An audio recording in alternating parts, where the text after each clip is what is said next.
Hello again, everybody. How's it going? I hope you're all doing well as always. This video, I got another pretty insane story for you. So buckle up, strap in, pull up a stump, do whatever you can do, and remember to like and subscribe and all that spicy stuff. And let's jump right into the story. Thank you for watching. So my great grandma was this real nice old lady, and she even had a nice old lady house. We used to go there a lot before she passed away several years ago, and my grandparents tore it down to build a new house for themselves on top of the old foundation. One thing I distinctly remember was her attic, and boy was it scary. It was dark, only one light bulb would work, and you had to be real careful because there was a lot of exposed insulation, so if you stepped off the boards to get around, you'd probably fall straight through the ceiling and into the room below. But it wasn't so much the atmosphere of the attic, the fact it was dark, dusty, and smelt a little weird. It was the story that my uncle and my dad used to tell me about the attic, and I haven't told anybody before, so now I'm going to tell you. So we have to rewind kind of a long time ago, back when my grandpa was just a little boy, and I moved into this house. It was a nice house, 2 bedrooms, a nice bathroom, a dining room, a kitchen. My great-grandparents made a very decent living. My great-grandfather had owned a very successful body shop, and my great-grandmother happened to sell Avon. One day my grandpa was playing in the living room when there was this knock at the door. He answered, and there stood a man. He was wearing a nice suit apparently, holding a nice hat against his chest with a polite smile on his face. He said, "Hey there, Junior. Is your father home?" My great-grandfather approached the door, already suspicious. And he says, "Yeah, if you're selling anything, I'm not really interested, thanks." He said before trying to close the door, but the stranger interrupted with No, sir, I promise, I'm not a salesman. I just want to talk to you if you don't mind." "About what?" My great-grandfather was now intrigued. "I was wondering if I could take a look in your attic. You see, I used to live here, and it would really bring back some memories if I could." The man was nervous, but my great-grandfather wasn't about to fall for any con man. "Sorry, sir, my wife's about to finish dinner. Not interested." So he shut the door and ushered away my young grandfather. So another day or so passed, and it was another hot summer day. My great-grandmother was fixing my grandpa lunch when she heard a knock. "Wallace, could you get the door?" she called to my great-grandpa, who sighed and obeyed his wife. It was the man again. He said, "Now see here, mister, I already told you that I don't want some stranger in my house. You leave me and my family alone before you upset my son and wife. And if you upset them, I think there's going to be some trouble." And the man said, "No, please, sir. It'll only take a moment. I absolutely must get up there, if even for just 10 minutes. This time my grandfather didn't give him the liberty of a goodbye, and just slammed the door in his face. So a few more days passed, my grandpa just peacefully playing as it was summer, my great-grandfather working, like the life of your average Canadian upper-middle-class family took place just as usual. My great-grandfather, great-grandmother, and grandfather all sat eating dinner one evening, and I like to imagine they were having my grandma's, this is what I called her, my grandma's roasted chicken and potatoes, so they were pretty delicious, but I digress. Again, there was a knock on the door, but this time it sounded a little more important. And my great-grandpa stood up and said, "I swear, if it's that son of a bitch asking to get in our attic again, I'll be tuning his clock, but good." My great-grandpa muttered, getting up. "Wallace, please, nothing in front of little Jim," my great-grandmother cried. It was the man again. He was not, however, alone this time. He was with another man who looked similar. "Now, sir, before you chase us away, please understand that we're brothers, and we absolutely must speak with you," he said before my great-grandfather could curse him out, up and down. "Well, spit it out then, man. Now you've gone and interrupted my supper after a long hard day's work, and this had better be good." And one of them asked, kind of timidly, Tell me, sir, have you ever heard strange noises in your house? Like scratching or shuffling or maybe even light moaning coming from your attic? The new man asked calmly. My great-grandfather turned stone cold.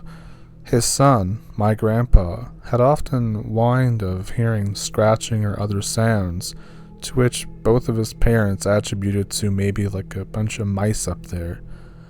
And he says, maybe we have, maybe we haven't. Why do you ask? He answered coolly, crossing his arms. The men at the door exchanged these worried glances. If only you let us come up into your attic, you could come if you like, but it would be better if you just told your son to go to his room and your wife to the kitchen and for us men to go upstairs. So my great-grandfather told my grandpa to go play, asked his wife to clear the table, and led the men up to the dank attic.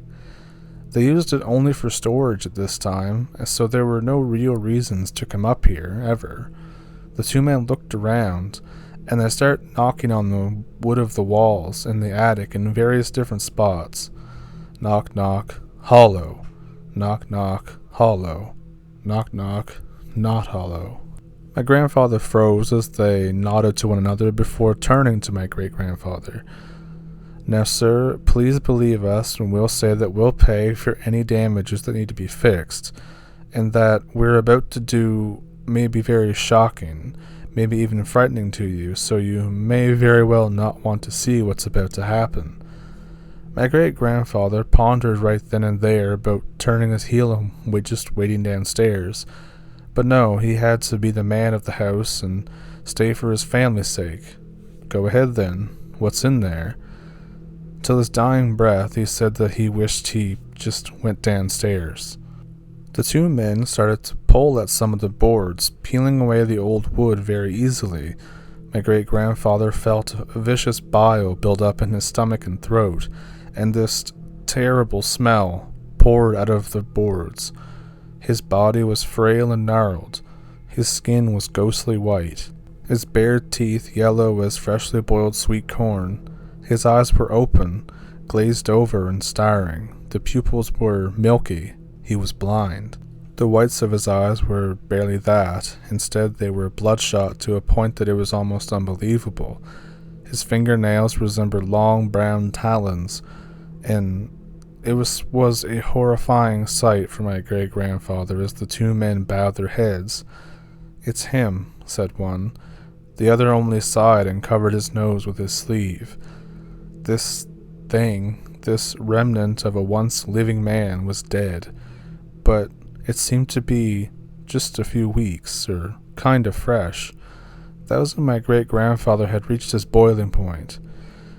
Now, you both had better explain to me, right now, just what in God's name is going on here. Is this some sort of sick joke? I ought to blow the brains out of you both where you stand, he bellowed.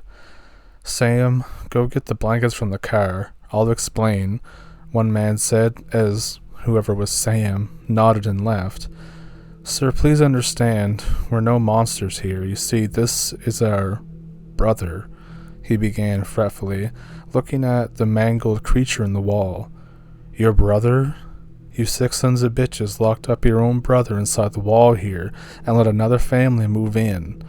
My great-grandfather cried out, placing his hand on his queasy stomach. And the man said, now hold on, it wasn't us. We would never do that. My father just passed away. We never even knew this poor man existed. Our entire lives. My other brother and I. Now, it would seem that our brother here was born with some kind of mental condition, like a mental retardation, something that my father and mother couldn't handle as parents, so they chose to do the unthinkable. Rather than face the public with their shame, they did this, and he motioned over to the dead body. This is also from a time when having a mental defect was seen as like a terribly embarrassing thing that would bring shame on a family. So my great-grandfather held his head. He looked at the dead man in the attic and then back to the stranger, and he said, get this thing out of my house, send someone over to patch up your mess, and then never, ever come near my family again. Do you hear me? You can rely on that, sir. We had not even wanted to bother you in the first place, but we couldn't sleep at night knowing that some poor family was stuck with him living in their walls. You see, he probably was sucking the moisture from the ceiling and eating bugs or mold or something, I would think. It's amazing how he's even preserved like this. My grandfather solemnly said nothing. He only watched as Sam returned and the two men bundled their strange, demented dead brother, leaving with a courteous thank you, followed by a repairman and a generous fruit basket a day later.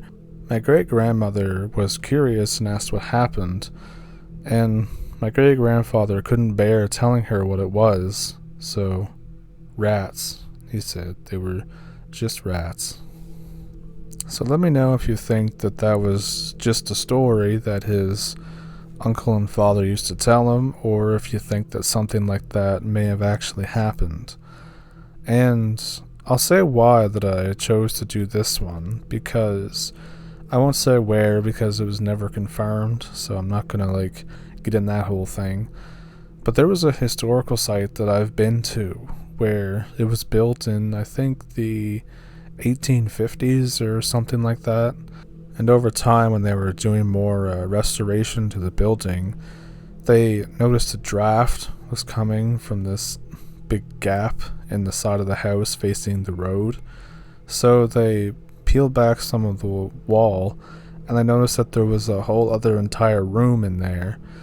And it kind of looked like that they had been keeping people in there, because there was a mirror in there. There was a little hole where you could slip in a bowl or a plate. So it's hard to say what really went on back then. It's about in anybody's house back then. But yeah, I figured I would include it because I'm not saying either way. That's for you guys to decide, not me. But I included it for that reason, that I had seen that historical site that had a similar kind of vibe to it. So, I hope you enjoyed the video, at least. Hope if you enjoyed it, you can like and subscribe and comment and share the video and all that stuff that every other YouTuber tells you to do. Either way, I will see you in the next one, and yeah, I'll catch you later. Thanks for watching.